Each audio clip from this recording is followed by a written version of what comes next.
pardon me while I whip this out. It's hilarious because it's crazy, this thing. So he says like, yeah, so it's just here. Okay, got it. Got it. So it's like, you know, it's like a massive selfie stick. It is. Gosh, okay. Hey everyone, welcome again to another 360 Timmy. Welcome back to the 2024 season. We're in Cliftonville today and my special guest is Ash Mukherjee. Hello. Nice to meet you. Lovely to meet you. Ash is a dance performance director and a well-being facilitator. And we're going to explore his life. Ash is also an actor, a performer, and, well, a hell of a life story, actually, which began back in India. Yes, it did, indeed, in Calcutta, which is now Kolkata, in 1979. God, I feel old. Yes. So there's a bit of tragedy, I guess, in the early part of your life that's kind of formed Tragicomedy. Or comic tragedies, you know.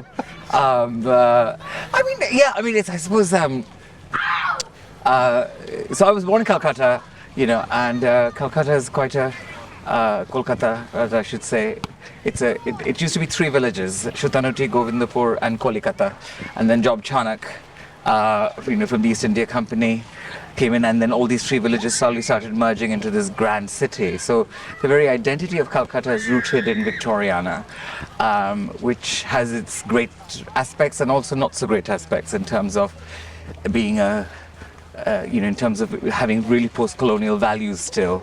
And so for a young queer person growing up, or a neurodivergent person growing up, that would have its own unique set of blessings and challenges, shall we say. Sure, yeah. Yeah. And so, I was born in this, in North Calcutta. My dad played the tabla, my mom sang, my dad was also an engineer, my mom taught, and it was a house full of music, lots and lots of music and poetry. My grandfather had passed away when I was about 1 year old, but I had lots of aunts, so lots of dancing, lots of music. My earliest memories are very much soirees, musical soirees up in the terrace. My mom singing, my dad playing the tabla, and me dancing, you know, so really charming in some aspects. But my mom had PTSD, which left her really dysregulated, which then sort of, you know, we dealt with the aftermath of all of that in every year. And then I went to a school called Lavelle, which was founded by a French chap called Major General Claude Martin, who was a close confidant to the Nawab of Oud. And this school, we never had any French, even though it was it was called La Martinière, the Martinians.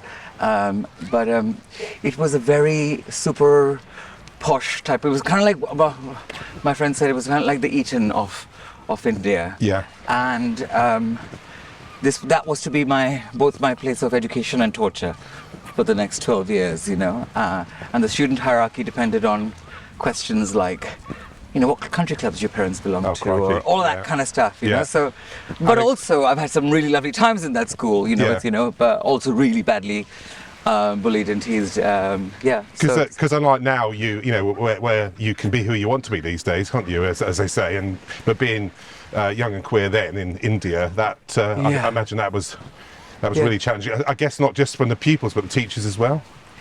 Absolutely, and I want to say with India, in the sense, you know, people ask me, "Did you get a culture shock when you came to England?" I said, "No, I didn't, but I got a culture shock when I went back to India," because I think my experience and perspective of India was, you know, Calcutta. But actually, India is so vast, and there's so many layers, and there's been so many invasions, and there's this indigenous aspect of India that was not accessible to us. You know, I mean, I grew up speaking, you know, Bengali, but really English was a kind of a second mother tongue, if that makes sense. You know? So in India, in indigenous spaces, you know, queerness and non-binariness and gender fluidness has always existed. Yeah.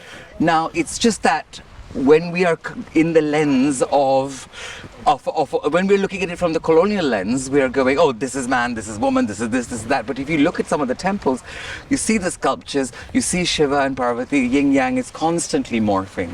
You go to the temples, you see within certain castes and maybe that's why the Brahminical aspects were like, oh no, that's a lower caste because they are different to us. I don't know. I mean, I'm not an expert in all of that. But when I go back, I go, oh my God, all of this stuff that was, nothing was prescribed. It was a descriptive religion, Hinduism, like, okay, this person is flamboyant, or this person is definitely not a man, even though they've got male body, like it's, so yeah, I would say going back, I learned more and more about my country, and by a process of elimination, learn more about myself.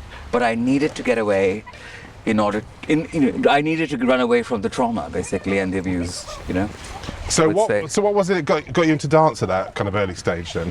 I think it was just a natural, I just moved, if there was, again, it wasn't it wasn't a strategy so much as a response to having so much music around and just dancing. I think my earliest memory was they had a spring festival, and they had all these dancers from Mizoram, and there was this dance with bamboos, and they were doing all this stuff, and I apparently rushed the stage, and someone clicked a photo, and while they were throwing daggers and started dancing, and I think the roar of the crowd, all of that was like quite thrilling, as well as not being able to resist great drums, which I still can't resist. I love a good drummer. The drummer's always cuter as well. So what was what prompted the move to the UK, London? I think it's so led in the sense I have cousins here, and I grew up reading Lady Bird. My mom wanted me to have good English because good English was a great currency in India, so she bought me a book called The Town Mouse and the Country Mouse, and that was kind of my first introduction to Englishness. And she wanted me to fit in this boys' school, and so I would listen to this tape of, and the lady who would speak on the tape sounded like a cross between Julie Andrews and. And so I spoke down a country lane, deep in the roots of it. So all of that, and then I went to school and I spoke like that the very first day. So I was like, I stood out from day one. Do you know what I mean? in an effort to fit in. Yeah. But I think what I'm trying to say with all of that is that my relationship with England, Calcutta being a Victorian city, my great grandparents had. They had trade relationships with other British people. My cousins, my uncle, my uncle was not quite Windrush generation, went to England in the 60s. Yeah. So yeah, there was a relationship that was always there. I actually really wanted to go to New York, but my dad said no, because of healthcare and things like that. Yeah. And I applied for some universities. For fashion as well as dance. There was actually an education fair at the Oberoi Grand, which is a grand hotel in Calcutta. And I just went there with my dance videos and my fashion drawings and said, do you have dance or do you have fashion? There was a lady in St. Martin who was a bit like, oh, we're St. Martins, we do fashion. I said, well, here's my portfolio. And I got into these universities and then I came here. Because what I was studying in school had nothing to do with fashion or dance. It was just like economics and commerce and good foundations science. For things, though. They're always useful, aren't they? I guess, but yes and no, in the sense that I suppose it was the way it was taught. The school system that we went to was kind of this very kind of. I think it's the same thing. It prevails still now in the sense that the school system was. The boys in La Martiniere, served in World War II, and it's that kind of army boy training, like you either did maths or science or commerce or and you either became a doctor or an engineer or a lawyer. And I think, especially for a neurodivergent kid, the way I learned was different to the way, like that kind of very bookish linear learning. Yeah. And so it was a challenge, shall we say. So and just explore the neurodivergence. When were you aware of ADHD? As an adult. I think the ADHD, the hyperactive, it was a response to not having my needs met. Because if I'm, if there is a day where my access needs are met, I'm not. I don't have ADHD that day. Yeah. You know, I'm like I'm actually very anchored and very calm and very grounded. And you know, if I've come out in this, you know, and I've had that beautiful morning walk, you know, I will always have ADHD. It's not like I don't have ADHD. That's a misnomer. But it's not such a trauma response. Yeah. It's a manageable condition, if that makes sense. But do you think back to your childhood and think, oh, Yes. actually, that now explains all that? And Absolutely. because I certainly, I can see, with my exposure to neurodivergence, I can see children I grew up with and their Yeah. behaviours at the time, and I go, actually, now I know what that was all about. But I didn't back then. It was just, you know. Yeah. I suppose for me, it was the...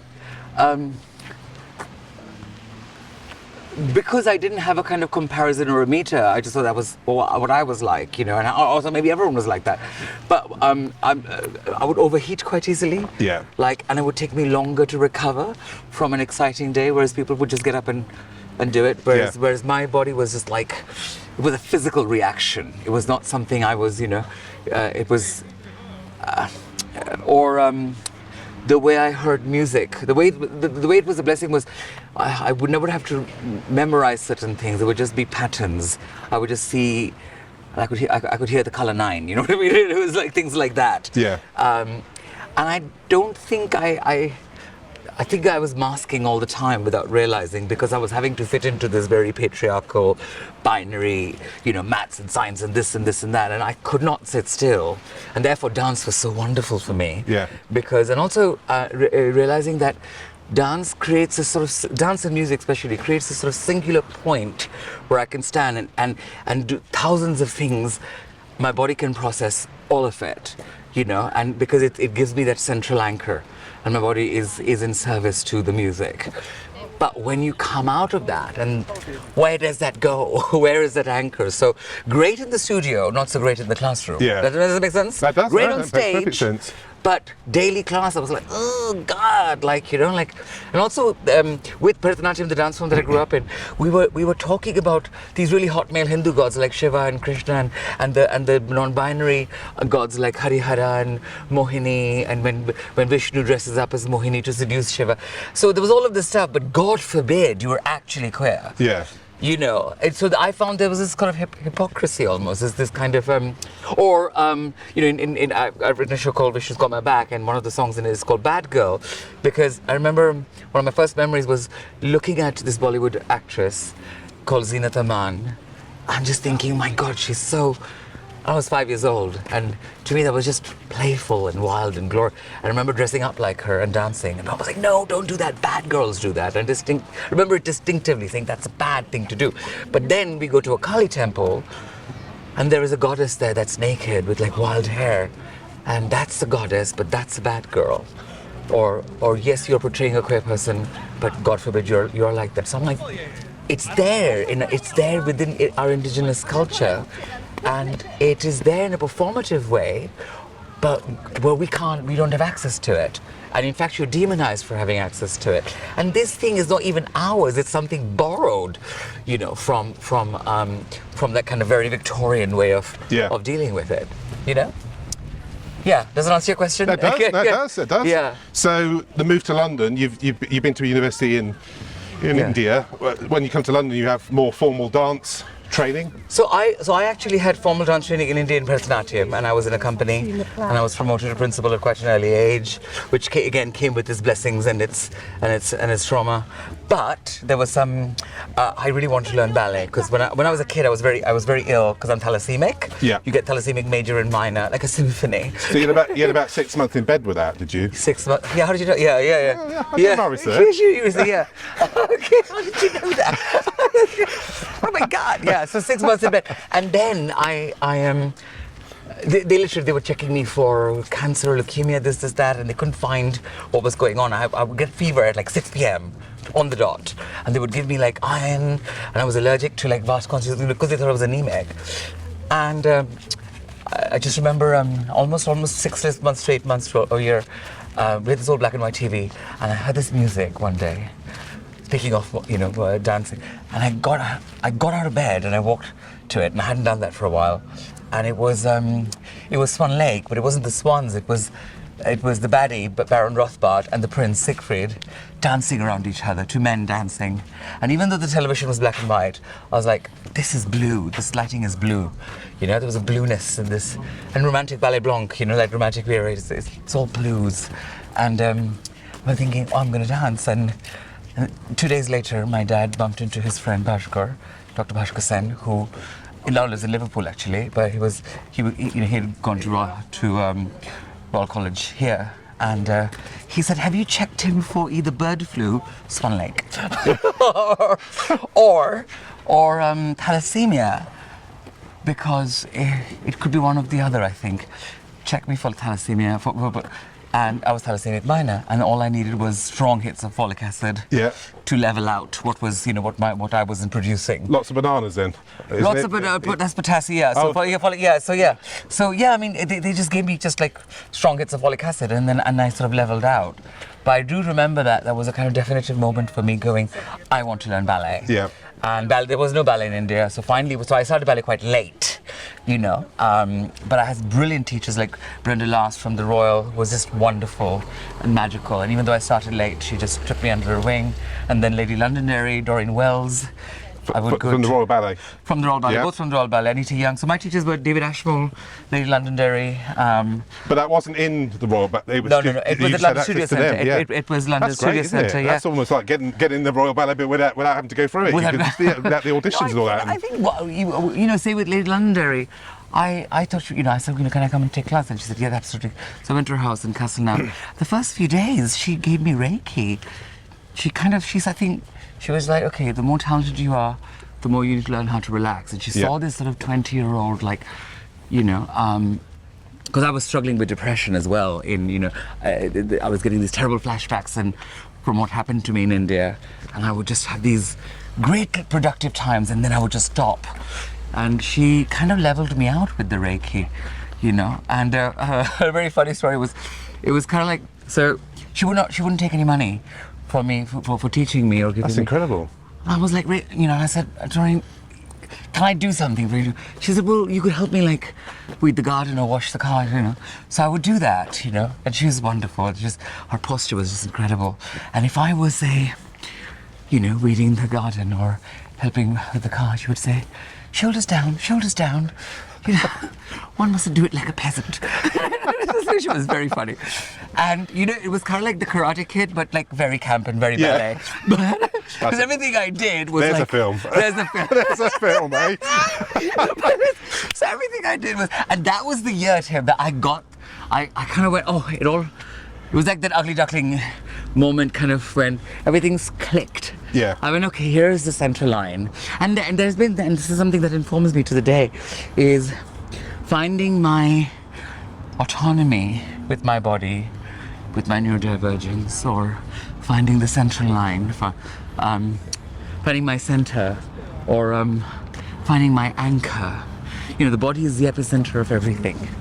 So I could go, oh my God, I have ADHD and this and this and that, and focus on thousands of things. But when I close my eyes and look at myself somatically, which is what Lady Londonderry was doing, kind of going, okay, I'm all right. I can see what my body's trying to tell me via these, And that happened, and I think that gift was far more than any ballet training. Yeah. And do you think that was where people say you need to learn to love yourself? But what does that mean? It's like. Well, you know who you are, don't you? I guess, and I suppose there's no self-doubt anymore. It's. I suppose, in terms of, oh, lovely. I do love a good boot sale. Since made issue working. Learn to love yourself, but let's go buy more shirts. I can see a little number down there, I like, actually, Yeah. So I think, I think realizing that because I was attacked so often, I didn't realize that I didn't love myself. I loved a version. The way I escaped was I watched a lot of Turner Classic movies, and I watched, I was a hopeless romantic, and my sense of romance was very much shaped by Metro-Goldwyn-Mayer, know. And so, Joan Crawford and Greta Garbo and Marlene Dietrich. That was the kind of escape that I had. So I was creating this persona, if you will, that was like, one day I'm going to go become a big star, and that kind of, narcissist adjacent, I will say. And that helped me. That very much helped me. That musicals. If you look at musicals came when there were Great War and the Great Depression. People escaped with musicals. And I think for me, musicals and all these old classic movies became a way of escaping the trauma that I was surrounded by and the abuse that I was surrounded by. And so I used musicals as a way to make sense of reality. And in that reality, I loved myself.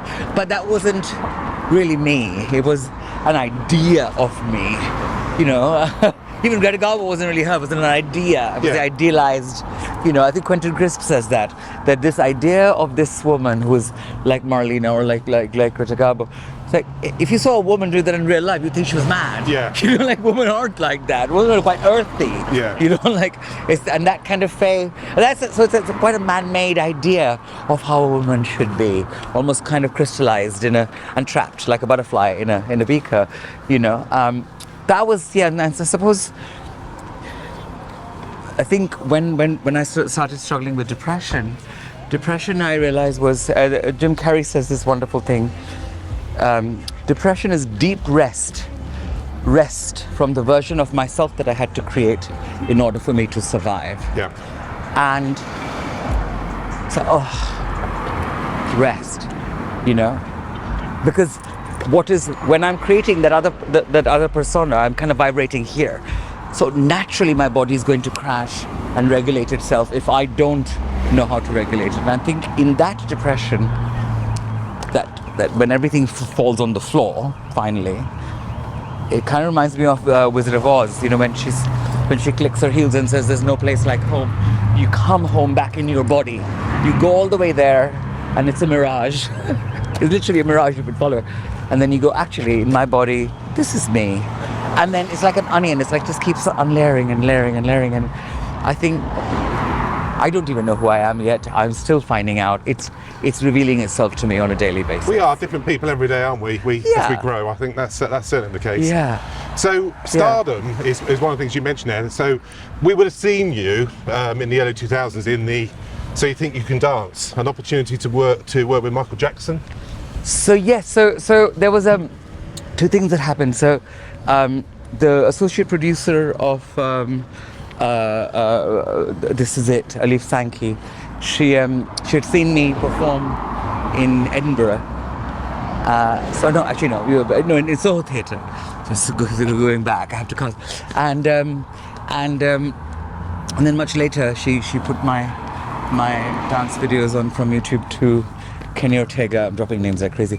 Who was the director of This Is It, and his friend, and then they had seen it. And initially, I was just called in to be an actor for the Earth Song, but then when they saw the Indian classical dance, I remember I was in Leicester Square, and when the phone call came and said, there's a possibility of a duet with him, because I think it was going to be the song Wanna Be Standing Something. Yeah. I think that particular song. And they said, learn the choreography, because when Michael comes and performs it, you'll all forget everything. Yeah. Which, Michael passed away before the London rehearsals tragic, isn't it? could start. But I remember he had wanted to work with an Indian dancer, me, a flamenco dancer, and so it was going to be this kind of Michael dancing, and then the 1, 2, and then 25th of June, he passed away. Yeah. So crazy. And you were Crazy. the only contestant on that show. I think there wasn't. You were solo, weren't you? In the final Move Like lineup. Michael. In Move Like Michael. Michael. So Move Like I remember.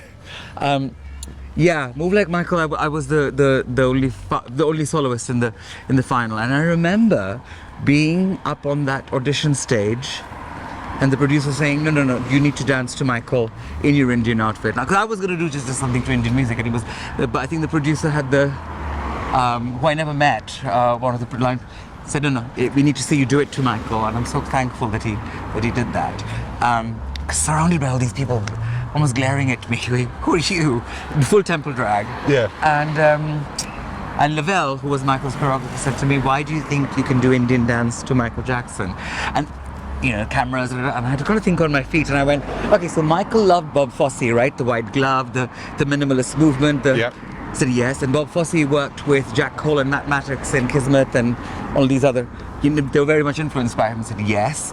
And Jack Cole in mathematics went to India to study Indian classical dance, and he said yes, on which they based isolation technique. And he said yes, and I said, here I am, so calm. I mean, who the hell was I thinking? Who do you think you are, Ash? Here I am. Love it. But I think he loved it because that should be your trademark, your catchphrase. Here I am. Yeah. Yes. Post-colonial trauma. But you did get to dance in front of Jermaine Jackson, didn't you? Jermaine, he was a judge. He was a judge. He was lovely. He was really lovely. Did those performances on those shows open doors up? Massively, yeah. I think really with doors opening, it's just like, I think doors start to open when I give myself my own break and go and get out of my own way. Yeah. Because I think many doors are actually kind of open, and some doors are closed, and it's about knowing, where one is valued. Yeah. And when I learn to value myself, I don't stay in spaces where I'm not valued, and therefore I'm not fighting to open those doors. I go to spaces where doors are already open and they want to work with me. So yeah, I suppose absolutely. Television is a different beast, because that thing that Lavelle said to me, why do you think you can do Indian dance to Michael Jackson? The fact is, you can do. No artist is ever morbid, right? If your expression lines up with the meaning of the song, especially. When I grew up in Kolkata, I grew up, in many ways, it's a full circle moment, isn't it? Like, there was a lot of poverty around me, and I was from an upper middle class family, so in many ways I was very privileged, and yet there was ridiculous trauma behind the scenes, right? Like physical trauma and PTSD that I've had to deal with for the rest of my life. So I've worked with children and orphans in India, and so the meaning of the lyrics of the song, that's what Jermaine said as well. The lyrics of the song, that's what Michael was really good at. And you see some of those videos in Man in the Mirror. They shows Desmond Tutu just very quiet and just tears falling from his eyes, because those are those change moments, like saying, no, this is not okay. Those are the, I'm asking him to make a change. I would remember sitting there, not being able to move in my depression, listening to Man in the Mirror, going, why can't I move?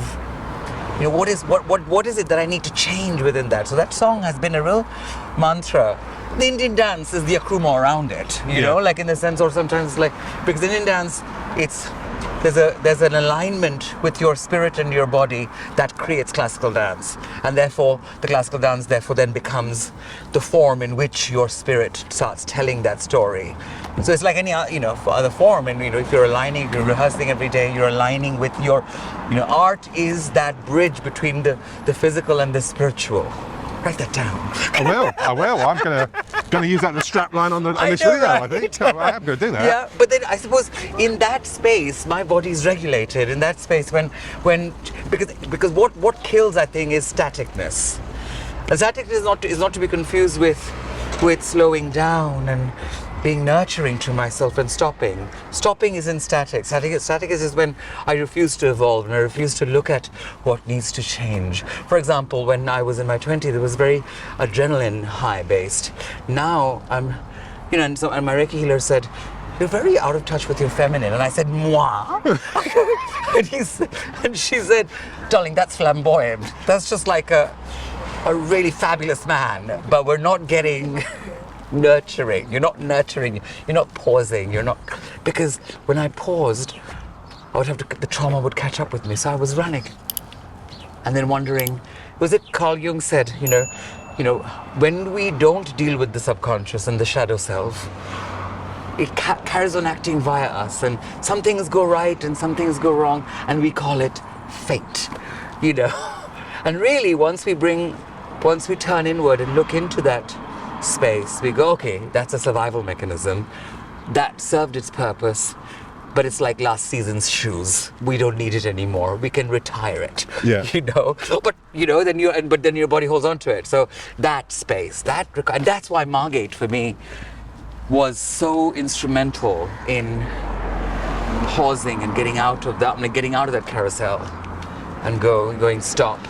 TSL8 and all these other people. Margate I think attracts a lot of that. A lot of people who have come to say, okay, what's really important here? You know, to live a more, it's going to sound pretentious, but I'm going to say it, a more curated life. You know, here we are at the Tom Thumb. Now, isn't that just a perfect bit of planning? Because I just want to talk now about your one-man show. We mentioned it earlier. Vishnu's Got My Back. So this is quite a key part of that story. Actually. Yeah. So my one person show called Vishnu's Got My Back, and and it was written by myself and my lovely director and co-writer John Edgley Bond.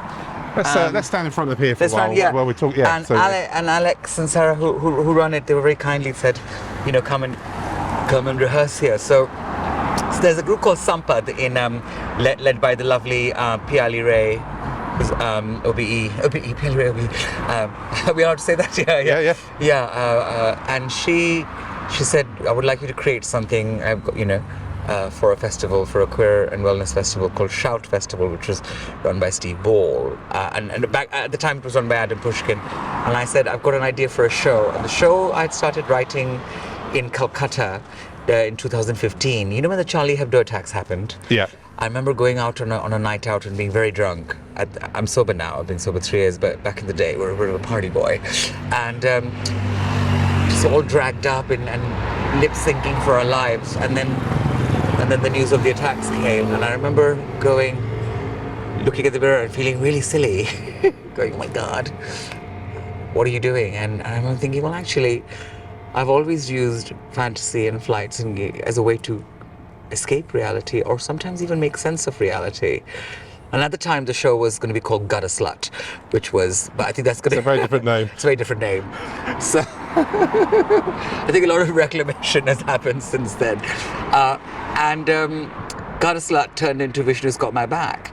Vishnu's Got My Back, you have to come and see the show. Really? But it actually talks about a time where in India we have the third gender called the Hinjaras, which were demonized. They used to be rock stars back in the day.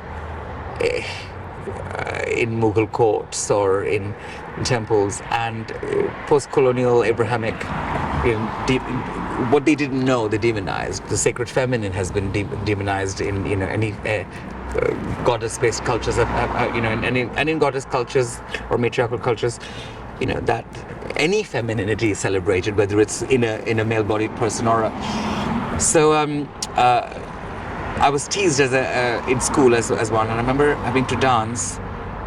And they all started, the Hinjaras clap, they have this particular clap, and they all started clapping, and my parents were in the wings, and they went, oh, they're clapping because, and I went, no, they're not clapping, they're jeering to me, these 1,500 boys jeering at me. And I remember running on stage and just improvising and dancing to the song on Vishnu. And this booing and jeering and making fun turned into this. That's brilliant. Vishnu's Got My Back. Is a part of the show, so... And then realizing that there is a power that greater than me that has always had my back.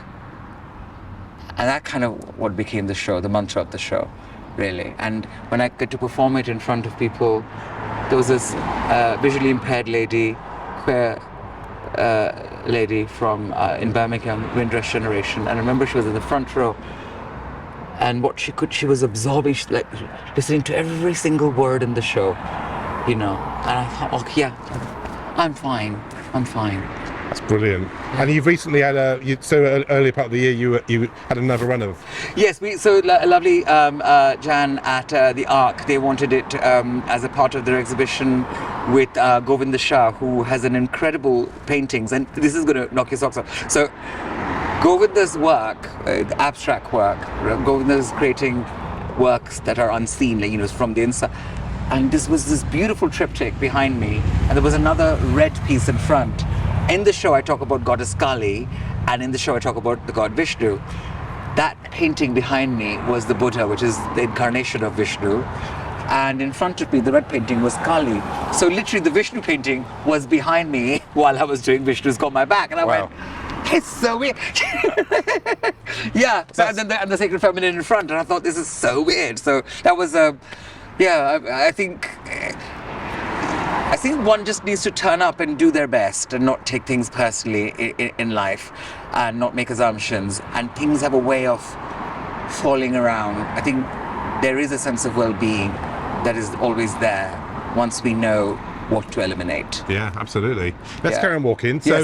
So let's get right up to date. So recently, you've also done a very successful Easter camp where you've been developing young people. I did do my research. And so that's a big part of your life now. I mean, you mentioned to me earlier that you work with a group of migrants, LGBTQ background in Birmingham, and neurodivergence as well. I mean, that's just fantastic work using the arts and performance to help those. So tell us a bit about that. I suppose again, it's when that kind of back in the day it was about, in my 20s it was about making my name as a dancer and and doing all of that, being part of that, and that led me open to a lot of exploitation, Whereas as soon as I turned that around and went, okay, I'm not going to play that game anymore, and I'm going to turn up for parts of me that need love, which are I'm an immigrant, I'm neurodivergent, doors just started opening, and I, instead of becoming this personality, the principles which were, being of service to those parts of me that are wounded, and therefore the best way to do it is when other people are like that, other people who have suffered, seen hideous trauma, and they're completely dissociated, and they, for example, the Pride Face project that we've launched in with Sampad and with Journey, with the LGBT displaced asylum seekers group, they, when we ask them, what's your happy memory, they choose to say, okay, the first time I came to Birmingham Pride, that's the day my life began, because I was living this terrible existence before in some spaces. So Pride is a great day. There's all this makeup and joy, and well, what happens the next day when you can't get out of bed? Yeah.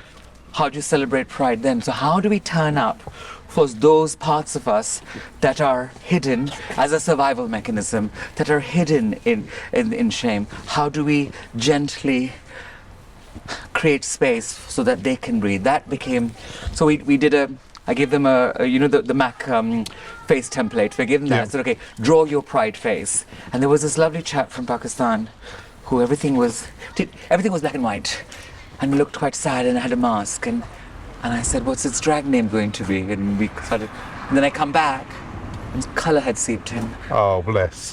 So there was black and white and sadness, but there was also colour within that. I think that's a great... You've opened the door to that colour for him. I think he opened the door. I think I just stood there with my door open. Yeah. And then it was his choice to open that door. Yeah. So I think it's I think when I stand in my own autonomy and I say, this is here, it's there, and then going away, then they had the space to do it. If that makes sense, So that was, Pride Face. We're turning that now into Pride Heart project this year. It's going to be part of the Headlong. I think it's a mental health festival where I'm quite inspired by Grayson Perry's maps, and so almost creating, okay, if I'm in a depressed state today, how do I, this is where I am, if this was a map, if this was depressed, then how do I get to, maybe not joy, but a functioning type, so what's the road I need to take? So kind of physicalize that would be so we're kind of working with maps, like emotional mapping. I also work with an amazing person called Darren Abrahams, who came and did a workshop with us on how to navigate emotional highs and lows. And then we worked with another person, and we created these paper monsters. She was called Kira Saunders, and we made our own alter ego, with the monster, all those demonized parts of us. I was told I was a daydreamer, and then the monster was like, no, darling, you're a visionary. And so the crown was this great big eye, so reclaiming those parts of us in fun ways, in ways that are non-verbal. So it's not just trauma, it's actually creating something, making something, and going, oh yeah, I'm giving my, if depression is a freeze response, I'm creating ways in which I'm moving through that. I'm not hyperactive or denying that freeze response. I'm just kind of toying in that response. That is the space where the work is really sort of, the font, the center of the core of my work is service. and kind of saying, okay, here is my depression. This is how I dealt with it. Let's create ways in which there's more conversation, whether it's a podcast, whether it's we're at the Arc, perfect timing. We did a goddess workshop where, Kali, the prototype of Kali, she's wild and she's naked and she's incredible. We'll talk about Kali in Bad Girl. So every time Kali is demonized, but we did this workshop on how to decolonize Kali, how to take off that sari, how to go, okay, no, she is naked, and that's okay, and because she represents nature. You're not dressing up nature, or maybe you are if you're cutting, trimming nature to bits. Yeah. And so, this is the lovely art. Again, so this is again another particular space for you of good memory. This is where we had, there's an exhibition going on here as well today. So this is where the wonderful Govind Azad had his work. And I got to rehearse here, surrounded by the paintings. And I think the paintings they were like almost like Bhutto. They had a charge around it. And it was incredible to rehearse in a space like this. It's a brand new space. And then we did the goddess workshop here, and lots of people came. And in goddess workshops, in goddess cultures, we have these tribal movements, which now you have somatic snacks and movement where people are understanding how to not do choreographed dances as a product, but just to move because it feels good in the body. This was happening in indigenous cultures. I think the reason these practices were demonized is because these practices are this is what the natural human body does. It's not a prescription. It's not really. It's just it feels good to move. Like a child will just move because it feels good to move. And so you see these dance styles are essentially that. They are codified history in which people are just moving because the body feels good. And so we have drum dances or different folkloric styles. We just played with that. We did we did a goddess quiz. We discovered our own goddess archetype, and again things like, your goddess archetype is going to be different to my goddess archetype, and they can sometimes also even clash. But that's okay. There's an awareness to these bits that we have repressed within us. So I suppose really it's about decolonizing ourselves in that space. And in which ways am I suppressing, and is it safe? You don't have to be. Is it safe for that to flower? There's no pressure. That bit that is trying to protect me, can I bring my attention to that protector part of me? And then once I've brought attention to it, it naturally lets go. And then I just am in that space. Yeah. We also did a film called Elegy, which was inspired by, the Anthony Gormley statue. Yeah.